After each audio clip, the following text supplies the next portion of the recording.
If you are struggling to update Reddit application to the latest version, in this video I will show you the fastest way to do that.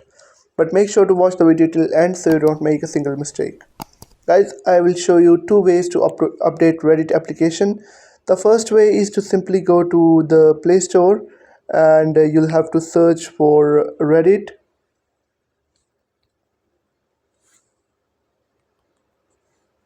and then you'll have to tap on its logo, and if it says update simply have to update it, and it will be updated to the latest version. But in some cases you may find the option of open, which means that technically your Reddit is already updated to the latest version, but you still don't have access to some features, or you're still facing some bugs and glitches.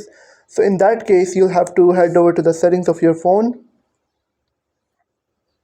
Now once you're in the settings, you'll have to tap on apps section.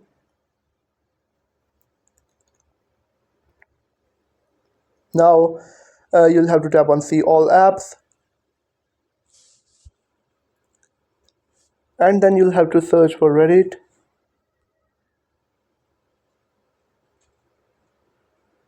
Okay, and then you'll have to tap on it.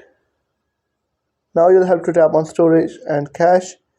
Now what you'll have to do is you'll have to tap on clear cache, then you'll have to tap on clear storage, and you'll have to tap on delete, and then you'll have to go to you'll have to uninstall a Reddit application, and then finally you'll have to go to Play Store and you'll have to install it again, and it will potentially delete all the cache files, and it will also clear bugs and glitches, which will help you to use Reddit application smoothly. I hope you have found the video helpful. If you have found the video helpful, make sure to like the video and hit that subscribe button. And if you have any questions about the video, let me know in the comment section.